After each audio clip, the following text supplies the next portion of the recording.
जल्दी में बाइक से उतरा। उसके एक हाथ में बुके था और दूसरे हाथ से उसने अपने बालों को बाइक के मिरर में देख के ठीक किया। व्हाइट शर्ट, ब्लैक जीन्स, आंखों पे गॉगल, हाथों में ब्रांडेड घड़ी। धीमी धीमी हवा चल रही थी जो उसके बालों को उड़ा रही थी। ऐसा लग रहा था जैसे सब कुछ स्लो मोशन में चल रहा था। रेस्टोरेंट पहुंचते ही उसने सामने देखा, वो बैठी थी पिंक कलर के सूट में। भूरे बाल हवा में उड़ रहे थे। उसका चेहरा टेबल पर रखे पानी की बोतल से कवर हो रहा था। उसके कानों के झुमके दिखाई दे रहे थे। आदित्य ने चेहरा देखने की कोशिश की पर देख नहीं पाया। पीछे धीमा धीमा म्यूजिक चल रहा था।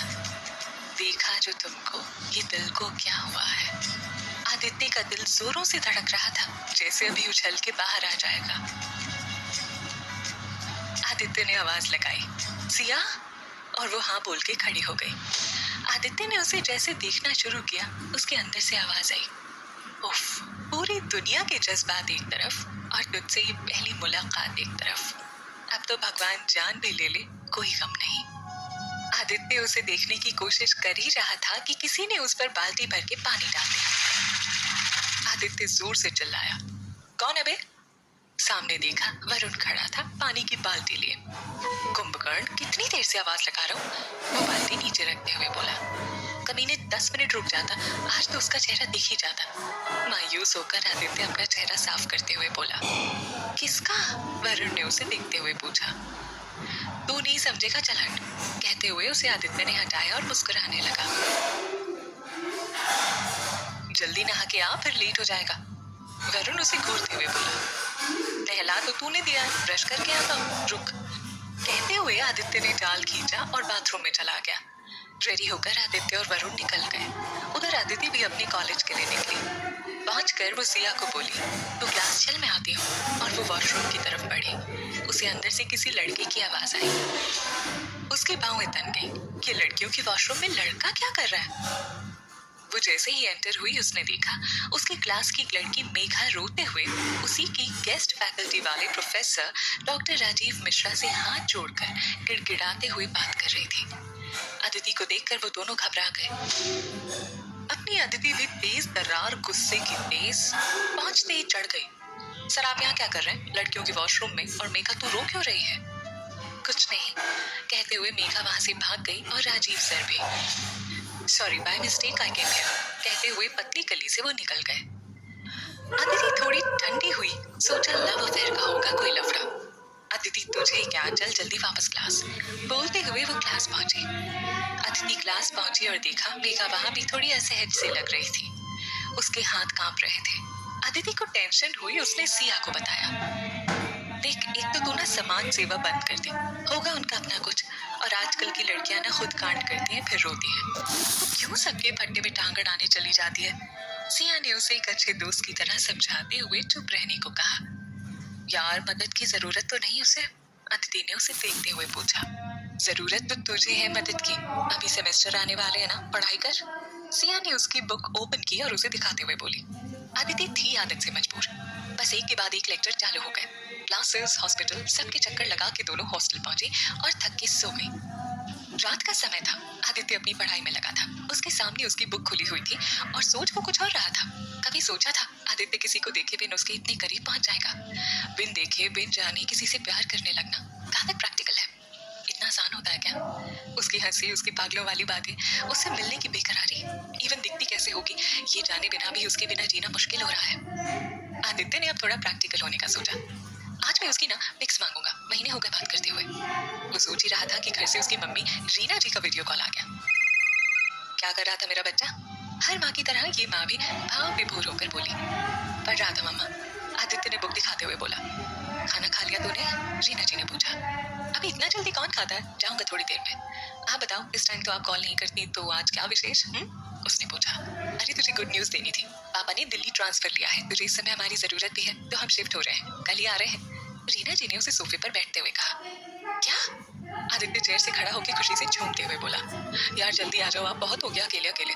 वो आगे बोला, ये ले अपने डैड से बात कर, कहते हुए उन्होंने फोन मिस्टर सिन्हा को दिया। हेलो डैड, आदित्य ने कहा। हेलो यंग मैन, कैसे हो बेटा? मिस्टर सिन्हा बोले। मिस्टर सिन्हा IAS ऑफिसर, रुतबा उनका उनकी आंखों में दिखता था। उनके दोनों बेटों ने उन्हें देखकर उनकी तरह ही देश सेवा को चुनने का फैसला लिया था। Fine dad, I am so happy, Aditya बोला। हाँ बेटा, तुम्हारी मम्मी की ये बात तो माननी ही थी। कोशिश तो कब से कर रहा था पर अब पोस्टिंग मिली। चलो फिर भी अभी देर नहीं हुई। वैसे स्टडी कैसी चल रही है? एग्जाम भी आने वाले हैं? सिन्हा जी ने पूछा। हाँ पापा, सब ठीक, आदित्य बोला। बच्चा हम कल आ रहे हैं, तो वरुण को लेकर कोचिंग से सीधे हमारे पास आ जाना। मैं तुझे एड्रेस भेजती हूँ। रीना जी पीछे से बोली। हाँ डी, थैंक्स फॉर इन्फॉर्मेशन, मैं आ जाऊंगा, वरुण फोन के पास आते हुए बोला। अच्छा अभी फोन रखो, मैं बाद में बात करता हूँ, कहते हुए आदित्य ने फोन कट किया और सीधे अपनी हीरोइन को फोन घुमा दिया। 2 बार ट्राई किया, फोन नहीं लगा। फिर 3, 4, 5 बार किया पर आज उसका फोन ही नहीं लगा। आदित्य थोड़ा मायूस हो गया। उसने पढ़ने की कोशिश की। तकरीबन आधे घंटे बाद उसका फोन आया। ये उन दोनों के दिनों का बेस्ट पार्ट होता था जब बात होती थी। हे हैंडसम, वो तुरंत फोन उठाती बोली। क्या यार, तुम्हारा नंबर क्यों नहीं लगता? मुझे वो वाला नंबर तो व्हाट्सएप वाला, आदित्य रोते हुए बोला। झूठी, कब नहीं लगा? दे दूंगी, थोड़ा सब्र करो। सब्र का फल मीठा होता है आदित्य बाबू, अदिति हंसते हुए बोली। अच्छा बच्चों, आज ना तुम्हारा सपना देखा, आदित्य थोड़ा रोमांटिक होकर बोला। अच्छा, अदिति खुश होकर बोली।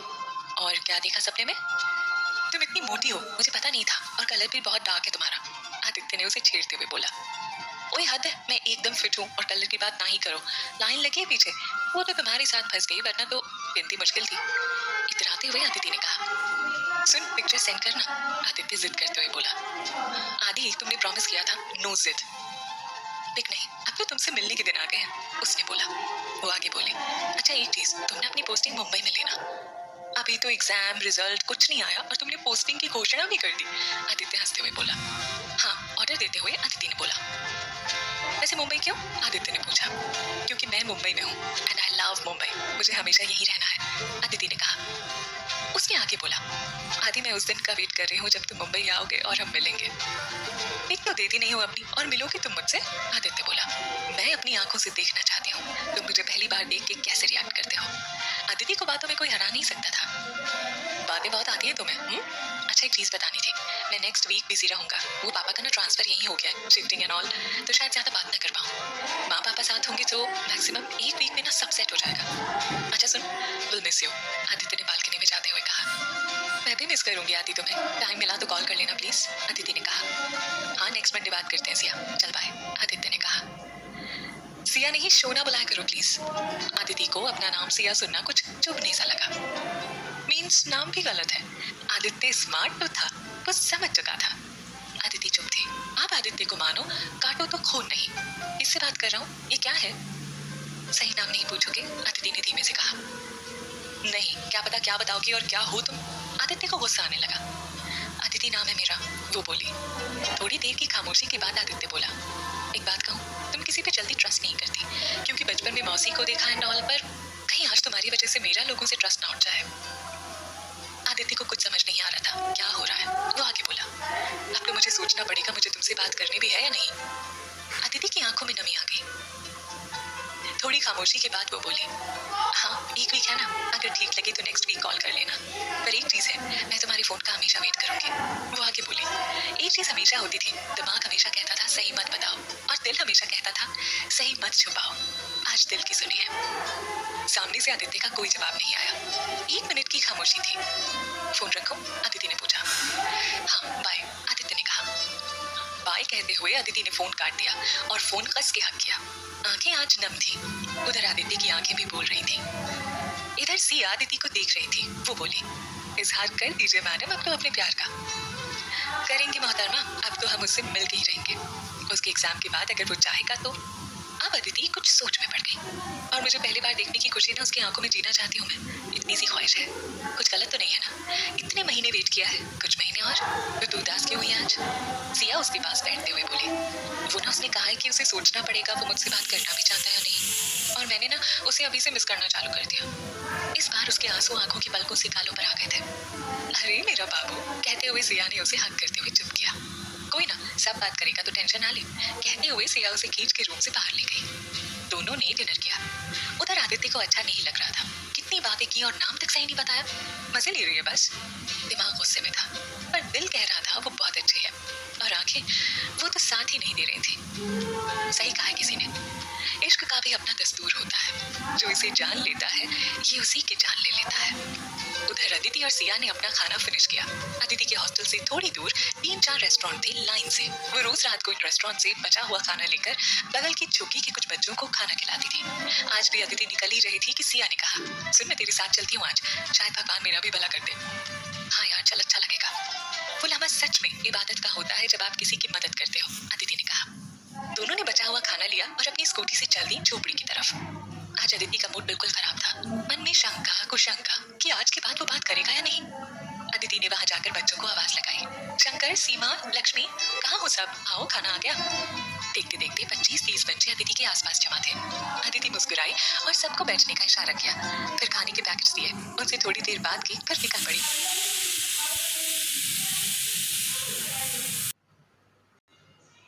25-30 बच्चे अदिति के आसपास जमा थे। अदिति मुस्कुराई और सबको बैठने का इशारा किया, फिर खाने के पैकेट्स दिए। उनसे थोड़ी देर बाद की फिर निकल पड़ी दोनों वापस अपने हॉस्टल की तरफ। आधी दूर पहुंची ही थी कि अदिति को याद आया आज उसने कुछ स्टेशनरी का सामान लिया था उन बच्चों के लिए। वो तो डिक्की में ही रह गया। दोबारा गाड़ी टर्न की। जैसे ही वो वहां पहुंची, अदिति ने देखा उसके कॉलेज के वही प्रोफेसर डॉक्टर राजीव मिश्रा उसे वहां दिखाई दे रहे हैं। उनके साथ उसके 2 सीनियर्स भी थे। अदिति ने देखा और सोचा ये इन बच्चों के आसपास क्या कर रहे हैं। अदिति ने उन लोगों के पास जाना चाहा पर सिया ने उसे रोक लिया। यार वैसे ही गुंडे टाइप है, और ये हमारे सीनियर विपिन तो ना वैसे भी फेमस है अपनी गुंडागर्दी के लिए। लास्ट ईयर इसने लावारिस डेड बॉडी स्टूडेंट्स को पैसे लेकर प्रैक्टिस के लिए सप्लाई करना चालू कर दिया था। सिया बोली, हाँ यार पुलिस केस हुआ था, वो यही लड़का है क्या? अदिति हैरानी से बोली, हाँ यार यही है, 1 महीना सस्पेंड रहा, देख वापस आ गया। सिया ने हाँ में सिर हिलाते हुए कहा, पैसे के लिए अपने बाप को बेचते हैं, और ये मनोज तो डीन के रिलेटिव का बेटा है, ये भी इन्वॉल्व था। वो तो बच गया सुना है, सिया बोली। ओह, कहते हुए अदिति उन पर नजर बनाए हुए थे। अभी चल यहाँ से अदिति प्लीज। कहते हुए सिया अदिति को लेकर हॉस्टल चली गई। आज देर रात तक अदिति की आंखों से नींद कोसों दूर थी। उसने फोन लिया, व्हाट्सएप ऑन किया, पर शाम को बात करने के बाद आदित्य ने व्हाट्सएप ऑन भी नहीं किया था, और उसके लास्ट सीन से उसके कितने इमोशंस जुड़े हुए थे ये कोई नहीं समझ सकता। कितना गुस्सा करता है, एक बार बात कर ले आदि, प्लीज, नींद नहीं आ रही। अदिति मन ही मन बड़बड़ा रही थी। आंखों में रह रह कर नमी आ रही थी। उधर आदित्य की आंखों में भी नींद नहीं थी। बेचैन सा बिस्तर पर आंखें खोल के लेटा था। यार शोना, ये क्या बात हुई? नाम तो गलत बताया, कितना कुछ कहना था तुमसे, सब रह गया। क्या किया? क्यों किया मेरे साथ ऐसा? जिसके साथ मुस्कुराना सीखा था अब उसी की खातिर रोना पड़ा। आदित्य ने फोन हाथ में लिया, सोचा बात कर लूं। फिर सोचा आवाज देकर बुला तो सकता हूँ, मगर दोबारा कोई झूठ बर्दाश्त नहीं होगा। जाने क्या क्या सोच रहे थे दोनों, पर फोन करने की हिम्मत ना अदिति की हुई ना ही आदित्य की। अगले दिन आदित्य कोचिंग के लिए तैयार हुआ। उसकी नजर फोन के व्हाट्सएप पर गई, पर उसने ओपन नहीं किया। वरुण ने देखा, वो बोला, आज सुबह जल्दी उठ गया तो या रात ही बर्बाद कर दी? आदित्य ने कोई जवाब नहीं दिया। मैंने कहा था समझ, क्यों नहीं माना तूने? वरुण का बोलना चालू था। आदित्य चुप रहा। बेटा अभी तो तुमने देखा ही क्या है जिंदगी में, अभी तो तुम उसे शादी करते हुए भी देखोगे। वरुण का ज्ञान चालू था। चुप कर यार प्लीज, आदित्य ने वरुण के मुंह पर हाथ रखते हुए कहा। प्लीज कुछ भी मत बोल, वैसे ही रहा नहीं जा रहा। उसकी पलकों पर बूंदें उभर आई। सही है बेटा, जो कहते हैं ना लड़कों का दिल नहीं होता, वो रोते नहीं, झूठ कहते हैं। दरअसल उन्हें तुम्हारे जैसे मिले नहीं होते। चल अब उदास मत हो, अब बात मान, पहले मिल उससे, फिर डिसाइड कर। वरुण उसे समझा रहा था और वो चुप नीचे मुंह लिए सुन रहा था। बात बहुत आगे बढ़ गई है, हर जगह उसे ढूंढता हूँ, जानता हूँ वो इस सिटी में नहीं है, फिर भी कोई और अब इन आंखों को नहीं जांचेगी। आदित्य रुआसा होकर बोला, देख प्यार ना रोलर कोस्टर की तरह होता है, जब चढ़ते हो तो खुशी मिलती है, जब चलने लगता है तो रोमांच बढ़ता है, जब स्पीड पकड़ता है तो दोहरी खुशी मिलती है, फिर डर लगने लगता है, और आखिर में जब खत्म हो जाता है तो वॉमिट हो जाती है। वरुण उसे ऐसे समझा रहा था जैसे न जाने कितने तजुर्बे हुए उसे जिंदगी में। दोनों कोचिंग के लिए निकले। उधर अदिति भी कॉलेज पहुंची और सिया को कहा, तो क्लास चल, मैं डॉक्टर परमार से मिलकर आती हूँ। अदिति डॉक्टर परमार के कैबिन में पहुंची और नॉक करके बोली, May I come in, sir? Yes, Aditi, please come in. Your dad called me yesterday. So you want to fill organ donation form, right? Good job, keep it up. Doctor Parmar बोले, Yes, sir. पापा ने बताया था कि आप help करेंगे। Aditi with respect बोली, इसको भर के शाम तक सबमिट कर देना। कहते हुए डॉक्टर परमार ने उसे फॉर्म दिया। Thank you sir. कहते हुए अदिति क्लास पहुंची। कहाँ गई थी? सिया ने पूछा। कुछ नहीं, कहते हुए अदिति ने बुक्स ओपन की। कॉलेज के बाद में सिया और उसकी क्लास की कुछ और लड़कियों को डॉक्टर आशा ने अपनी स्टाफ रूम में बुलाया। गाइस, हमें नेक्स्ट 2 वीक के लिए लातूर के आसपास के एरिया में मेडिकल कैंप लगाने हैं। 10 आप लोग और 2-3 सीनियर डॉक्टर भी साथ होंगे। आशा मैम बोली, inform your family and guardians and be ready after 2 days. All the best. कहते हुए आशा मैम ने सबको वापस जाने को कहा. मेडिकल कैंप का नाम सुन के सिया ने अपनी भौहें तानी. क्या यार, क्या नाटक है, पता नहीं कौन से गांव में जाकर पटक देंगे 2 वीक वो भी. क्या फर्क पड़ता है, यहाँ रहे वहाँ रहे. अदिति एकदम संत वाणी में बोली. ओए एनजीओ वाली बाई, तू तो रहने ही दे. सिया उसे डांटते हुए बोली. तुझे पता है लास्ट ईयर ही जहाँ ले गए थे ना, वहाँ नेटवर्क ही नहीं था. घर वाले कितना परेशान हुए. सिया हाथ दिखाते हुए बोली. तभी तो डॉक्टर आशा ने कहा ना कि inform your family and guardians. Aditi ने उसे समझाया. तो बता देना पहले. हाँ यार, बताना पड़ेगा. सिया सर हिलाते हुए बोली.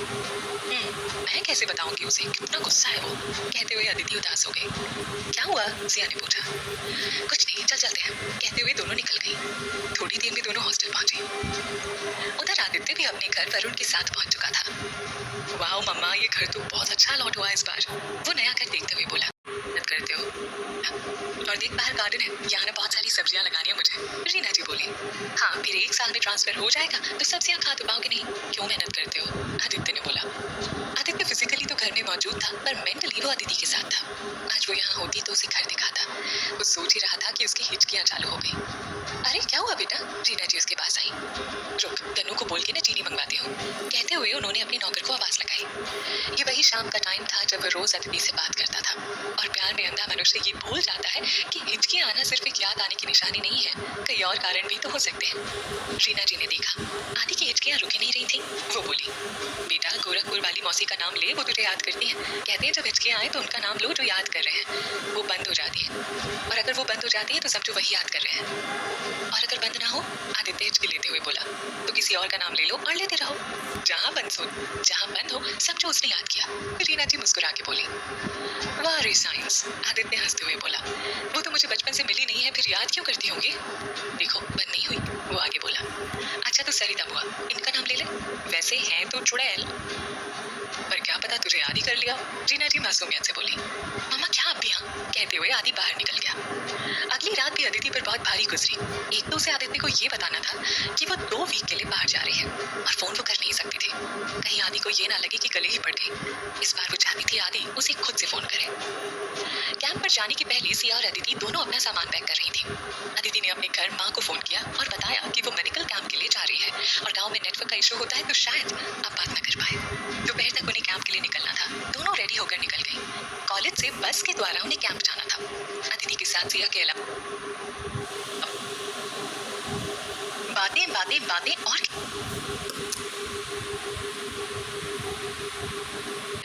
दोनों रेडी होकर निकल गई. कॉलेज से बस के द्वारा उन्हें कैंप जाना था.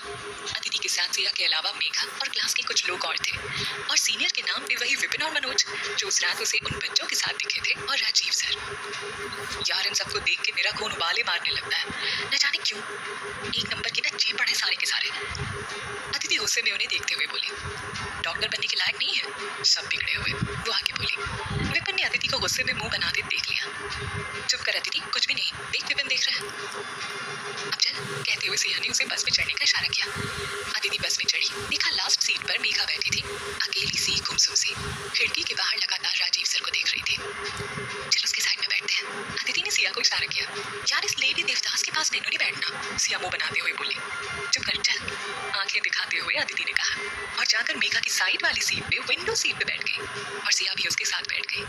देखते ही देखते बस में सारे स्टूडेंट्स आ गए. उनके साथ उनके प्रोफेसर डॉक्टर आशा और डॉक्टर पुष्कर भी थे. बस धीमे धीमे लातूर की तरफ बढ़ रही थी. सिया अपना म्यूजिक चालू कर चुकी थी. अदिति ने भी अपना फोन लिया, हेडफोन लगाए और गाने शुरू किए. शाम का समय हो चला था. बस शहर से बाहर निकल चुकी थी. ठंडी हवा, ये गाने और आदि की यादें. अदिति ने अपनी आंखें बंद कर ली. उसके बाल उड़ उड़ कर उसे तंग कर रहे थे. वो उन्हें ठीक करती, फिर आंखें बंद कर लेती. शाम को बस एक स्टॉप पर रुकी. डॉक्टर आशा ने कहा, कुछ स्नैक वगैरह ले लेते हैं और सभी अपने लिए पानी की बोतल लेकर आए, आगे थोड़ा लंबा सफर है. सबके साथ अदिति भी उतरी. जाकर ढाबे की एक चेयर पर बैठ गई. उसने देखा ढाबे की साइड में राजीव सर और मेघा कुछ बात कर रहे थे, और मेघा बार बार उससे कुछ मांग रही थी, और वो आसपास देख के उसे गुस्से में उंगली दिखाते हुए डांट रहे थे. कुछ तो पंगा है. ये राजीव का बच्चा क्या झोले यार, कुछ समझ नहीं आ रहा. अदिति बड़बड़ाई. सिया सिया दोनों के लिए कुछ स्नैक्स और पानी की बोतलें लेकर आई और बोली, चल बस में ही चलते हैं। उसने दोबारा पलट कर देखा तो राजीव सर और मेघा दोनों गायब थे। क्या तमाशा है, वो बड़बड़ाई। चल, सिया ने उसे कहा, पता नहीं कहाँ खोई रहती है तू आजकल। हाँ, कहते हुए अदिति और सिया बस की तरफ चले गए। रात को तकरीबन 12 बजे के आसपास वो लातूर पहुंचे। सब 5 के सोने चले गए। कल सुबह से सभी को अपने अपने काम संभालने थे। 3 लोगों को एक रूम में शेयर करना था और उसकी पार्टनर सिया के साथ मेघा भी थी। अगले दिन